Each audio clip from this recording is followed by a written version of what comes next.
Now, some Orientalists and many Christian polemicists claim that since there are reports that Ibn Mas'ud's codex did not contain Al-Fatiha, that Ibn Mas'ud did not consider Al-Fatiha to be part of the Quran. Like I said earlier, this goes beyond ridiculous. I think we've entered into the realm of ludicrous. If this report about his codex is accurate, it's obvious that Ibn Mas'ud did not write Al-Fatiha in his codex because Al-Fatiha was so ubiquitous. There was no need to write it down. In fact, the Abbasid scholar Abu Bakr al-Anbari is quoted by Imam al-Qurtubi. So the great exegete Imam al-Qurtubi in his Al-Jami' li Ahkam al-Quran, according to al-Anbari, Ibn Mas'ud was asked point blank why he did not write Al-Fatiha in his Mus'haf. And Ibn Mas'ud responded, "Lo katabtuha ma'a kulli surah." If I had written it, I would have written it before every surah, right? This is how Muslims pray. We recite Al-Fatiha and then another surah. So Al-Anbari goes on to say that Ibn Mas'ud did not write it because there was no need. All of the Muslims had it memorized, so he left it off for the sake of brevity. So the argument of the polemicist here is a non sequitur. Ibn Mas'ud did not write down a surah in his Mus'haf, therefore he denied that it was revelation. No, at this early time, and you mentioned this earlier, at this early time, orality took precedence over writing. Okay, and here's a quote from Dr. Nazir Khan, who wrote a fantastic essay, by the way, entitled "The Origins of the Variant Readings of the Quran." He says the reality is that the Sahaba used their writings of the Quran as memory aids for personal worship and recitation, and consequently never intended them as complete official copies of the Quran.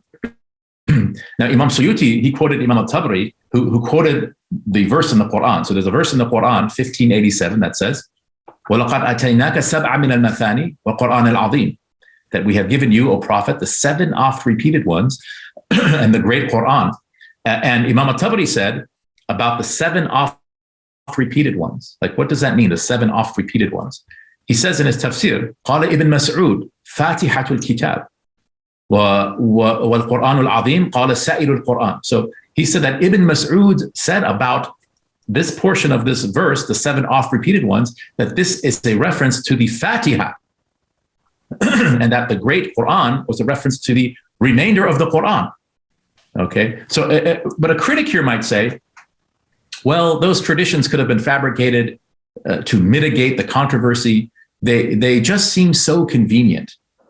Okay, but again, this is not a historical argument. It's an argument that a Christian apologist will use because he's forced to, because these traditions are devastating to his case. But fine, let's forget about these statements of Ibn Mas'ud. Let's use logic and common sense. If Ibn Mas'ud did not consider Al-Fatiha to be part of the Quran, how did he pray? How did his students in Kufa pray? His eminent students like Alqama ibn Qais or Zir ibn Hubaysh, how did their students pray? Ibrahim al-Nakha'i and Asim, how did their students pray? Abu Hanifa and his students, Muhammad al-Shaybani and Qadi Abu Yusuf. If Ibn Mas'ud did not believe in Al-Fatiha, this causes a cascade of unsolved problems. In Bukhari, we're told that Ibn Mas'ud's student, Alqama, traveled to Syria and met with the other companion, Abu Darda, and they talked about the textual tradition of Ibn Mas'ud. Did Alqama dispute with Abu Darda about and his hundreds of students about the Quranic status of Al-Fatiha? No, he didn't. Because if he did, you better believe we would have heard about that. It would have made major headlines. Absolutely. Okay. Why didn't Ibn Mas'ud's students in Kufa clash over the Fatiha with the students of Abdurrahman al-Sulami when the latter brought the Textus Receptus, as Arthur Jeffrey called it, the Uthmani Codex, into Kufa? Why didn't they make takfir upon Ibn Mas'ud? That is, anathematize him and his students for denying a surah of the Quran and have them brought up on charges of blasphemy and thrown in jail and punished.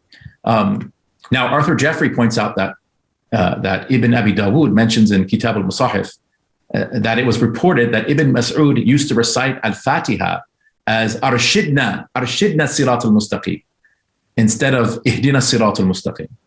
And other critics are quick to point this out as well. I mean, look how transparent our scholars were. They mentioned all these things. There was nothing to hide. But here's the problem for the critics. They can't have it both ways, right? So if their claim is that Ibn Mas'ud rejected the Fatiha, they cannot say now out of the other side of their mouths that he recited it, but he recited it as Arshidna Sirat al-Mustaqim. Well, which is it, right? And I've already mentioned that it is beyond obvious that Ibn Mas'ud considered Al-Fatiha to be a surah of the Quran. So what about this business of Arshidna? Was this an authentic variant reading like Malik or Melik? Could it have been revealed to the Prophet in this way? In addition to Ihdina Sirat al-Mustaqim as a function of the ahruf? And the answer is yes, it's possible, although highly improbable. Or perhaps Ibn Mas'ud meant this to be an explanatory note, a tafsiri note for himself, that hidayah in this verse means irshad, right? They're somewhat synonymous. Maybe that's also possible, but it's anomalous. It's isolated. It has no solid basis. We have no external manuscript evidence of this. And our qira'at come from mass transmitted living traditions, not from isolated and spurious reports, not from remote possibilities, right? So the bottom line is no one denied Al-Fatiha. That is just ridiculous. Now, the other thing that they bring up, okay, to create another shubha, right, another doubt or suspicion, is the report that states that Ibn Mas'ud's mushaf lacked the last two surahs of the Quran, right? So Surah 113 and 114, called Al-Mu'awwadhatayn. Yeah, Suyuti mentions this. And therefore, here comes their wild non sequitur conclusion again. And therefore, Ibn Mas'ud rejected these two surahs as being the Quran, right? And again, they cite some isolated reports that Ibn Mas'ud erased these surahs from his codex. So my response here has four parts, okay? Number one, we have already established that for Ibn Mas'ud, if something was not written in his mushaf, it did not mean that he rejected it as being the Quran. Perhaps he only wrote in his mushaf what he heard the Prophet recite in prayer. So he didn't hear surahs 113 and 114 in prayer, but he certainly did not reject them as being the Quran. The Fatiha was an exception because of its ubiquity. Number two, again, our reading traditions come from mass transmission, not from isolated reports. Number three, according to Imam Shamsuddin al-Jazari in his book Kitab al-Nashr fi Qira'at al-Ashr, 4 out of the 10 mass transmitted reading traditions, and we'll talk about these reading traditions, 4 out of the 10, so Asim, Hamza, Al-Kisai, and Khalaf, all in Iraq, can be traced to the Prophet through Abdullah ibn Mas'ud, and all recite surahs 113 and 114. And number 4, even if this were true, okay, let's entertain this argument again. Okay, for argument's sake, let's say this is true. Ibn Mas'ud erased these two surahs from his mushaf because he didn't believe them to be the Quran. Okay, it is clear from all of his students and their students that he eventually did come to believe in their Quranic status. And this is a point that Ibn Hajar made. It's very clear. So even if this statement is true, it's obvious that he changed his mind. So this is yet another red herring that these polemicists want us to chase. This is them making sort of a mountain out of a molehill. Moving on here. Yeah, my own thought. I mean, obviously not a scholar or anything, but I've got my copy here of the Holy Bible. This is kind of an analogy, and this is a very worn copy. I mean, it's brown because obviously it starts in Genesis. It's the Christian Bible, and it ends in the book of Revelation, doesn't it? That's what the Bible should be. But in my copy, there's some missing books, and actually the last page is Hebrews chapter 3. Now, does this mean that the Holy Bible doesn't contain the book of Revelation or the letter of James or 1, 2, and 3 John? Because it's not in my copy, which is extremely well worn away and thumbed. No, because it was worn away by use. And so I had to replace it with this one, which is the full copy, including the book of Revelation, which is missing from my codex, for my mushaf, for my Christian Bible. Yeah. I'm not saying that's a serious academic alternative, but it just goes to show that things can get worn away through a lot of use. It doesn't mean the books were never there, or they're denied their canonical status, or they're not inspired. It's just this particular book that I have has been worn away through constant use. That's it. No, that's a good point. And of course, Surah 113 and 114 are the last two surahs of the Quran. That's the point. They're the last two. Yeah. The book of Revelation is the last in the Bible, Right. but it's missing Exactly. my codex. What does that prove? Does it prove it was never there in the first place? Not really. Yeah. It got worn away through use. Yes, exactly. That's a good point.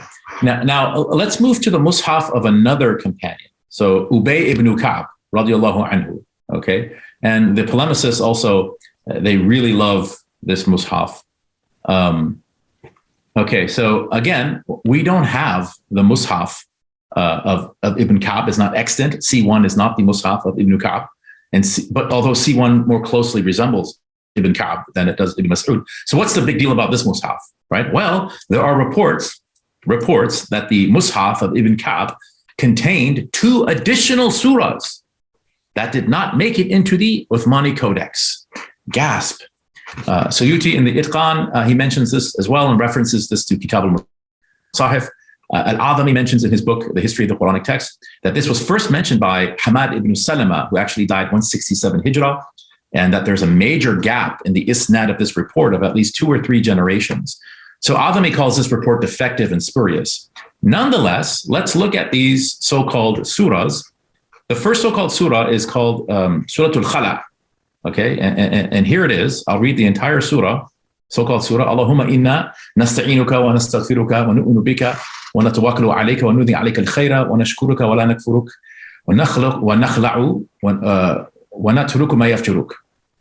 Okay, so, oh Allah, we invoke you for help and beg for forgiveness, and we believe in you and have trust in you, and we praise you in the best way we can, and we thank you, and we're not ungrateful to you, and we forsake and turn away from the one who disobeys you. That's it. This is supposed to be a surah. I'm not sure how many verses it is. The second so-called surah is called Surah Al-Hafd, and here it is. Allahumma iyyaka na'budu wa laka nusalli wa nasjudu wa ilayka nas'a wa nahfidu wa narju rahmatak wa nakhsha 'adabak inna 'adabaka bil kufari mulhiq. So, oh Allah, we worship you and prostrate ourselves before you, and we hasten towards you and serve you, and we hope to receive your mercy, and we dread your torment. Surely the disbelievers shall incur your torment. Okay. Now, let me go back here. Yes. So now Muslims who are listening to this right now, especially the Hanafis, have probably immediately recognized what I just read as something called Dua al-Qunut. Okay. This is also called al-Qunut al-Hanafiya. Yeah, this is a very popular prophetic invocation. Okay. It is recorded in numerous hadith that the Prophet would often recite this supplication, Dua al-Qunut, during the audible prayers. I'll cite a few here. So Sunan ibn Majah, number 1182, graded as sound on the authority of Ubayy ibn Ka'b, right? The same Ubayy ibn Ka'b who wrote the codex in question. The messenger of God used to pray witr and recite al-Qunut before bowing. Sunan and Nasa'i also graded as sound on the authority of Ubayy ibn Ka'b. The messenger of God used to pray 3 cycles during Salat al-Witr, and he would recite in the first Surah 87, in the second Surah 109, in the third Surah 112, and then Al-Qunut before bowing. At Tirmidhi, number 401, from Bara ibn Azib, the Prophet ﷺ used to recite Al-Qunut in the morning and sunset prayers. So this was something the Sahaba heard the Prophet say in prayer. Now, Dr. Sean Anthony, who is not hostile, he's not a polemicist, he's written on this topic of the alleged lost 2 surahs, okay? And this is what he concludes. This is a quote from Anthony. A horde of evidence strongly indicates that not merely Ubayy ibn Ka'b, but also other companions regarded the surahs, he means these 2 surahs, as part of the Quran, and therefore part of the prophetic revelation given to Muhammad, end quote. Now, I don't necessarily disagree with him here. I think it's certainly understandable why some companions could have thought that these were surahs, right? The Prophet used to recite them in prayer, okay? Now, this is no doubt why Ubayy ibn Ka'b and maybe others wrote these supplications down in their masahif, because the Prophet would recite them in prayer. But then Anthony also says that these 2 surahs, quote, for whatever reason, came to be excluded from the canon by the process of Uthman's collection and textual canonization of the prophetic revelation. For whatever reason, really? I think the reason is more than obvious. So these so-called surahs were not deemed genuine surahs by the Codex Committee because the vast majority of the companions always knew them to be special supplications that the Prophet would recite in prayer nonetheless, but not as Quranic surahs. That the companions who did regard them as surahs were simply wrong. They were under a misapprehension. Again, the Uthmani textual tradition was the most widely recited rendition of the prophetic archetype because it was culled from the most widely attested readings of the companions. Why else would the committee exclude them? Why else? Why? And Anthony doesn't give an answer. Do they contain some aberrant or blasphemous teachings? No. Do they contain embarrassing grammatical errors? No. Do their meanings contradict the rest of the Quran in some way? No. Now this is enough, but for what it's worth, let's look at the internal evidence of these so-called surahs. Now, Dr. Van Putten contends that these supplications sound like the Quran, right? So he concludes, yes, they are surahs of the Quran. I disagree with him. I actually don't think that they sound like the Quran. I think the style and diction of these so-called surahs contravene the Quranic idiom. The reason is because they are the words of the Prophet. So what I mean is they are in correct Arabic and the meanings are sound. They agree with the theology and message of the Quran, but stylistically, they're not Quranic. And Anthony mentions this as well, although ultimately he's not persuaded by it. Van Putten's opinion about these surahs is actually at odds with Noldeke and Schwally. So Noldeke and Schwally were the two main authors of the seminal history of the Quran in German. Noldeke and Schwally actually rejected these supplications as being genuinely Quranic on literary and stylistic grounds. I'll just give you two pieces of evidence. So number one, the vocative Allahumma, meaning "O God," never appears in the Quran as the first word of any verse, as it does in these two so-called surahs. In every occurrence in the Quran, you can look in a concordance, Allahumma is preceded by either qul qala or something equivalent, like da'wahum fiha subhanaka Allahumma. Their cry therein will be. In other words, God is quoting the people of paradise, right? This is equivalent to saying qalu subhanaka Allahumma. Okay, so that's one. And number two, and even Anthony calls this one compelling evidence. In Surah Al-Khala, this so-called surah, it says, wala nakfuruka, right? We don't disbelieve in you, with a second person masculine singular pronominal suffix as a direct object. However, in the idiom of the Quran, we should have expected to see nakfuru bika. Okay, the Quran always uses the preposition be before the object of the verb kafara yakfuru. Okay, in other words, this verb always takes an indirect object. Like I have some examples here. كيف تكفرون بالله والذين كفروا وكذبوا بآيات الله فلما جاءهم ما عرفوا كفروا به. Right? وما يكفروا بها إلا الفاسقون. I mean, there are hundreds of examples like this every single time. So no, this is dua al-qunut. It is the inspired speech of the Prophet. It is not the verbatim talaqi revealed speech of God. If Sean Anthony's contention is correct, and some of the companions believed these words to be Quranic suwar, then the Codex Committee corrected their misunderstanding. It's very simple. You know, it's ironic, you know, when Christian polemicists bring up this issue of the so-called missing surahs, you know, Paul says in 1 Corinthians 5:9, he says something very interesting. He says, most of what Paul says is interesting. When I wrote to you before, I told you not to associate with people who indulge in sexual sin. When I wrote to you before? So Paul wrote an epistle to Corinth before he wrote 1 Corinthians. 1 Corinthians is actually 2 Corinthians. And 2 Corinthians is actually 3 Corinthians. In other words, the New Testament is missing an entire book.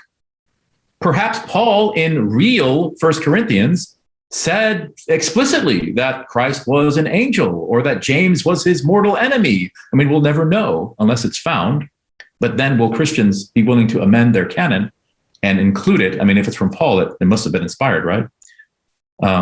Anyway, moving on here.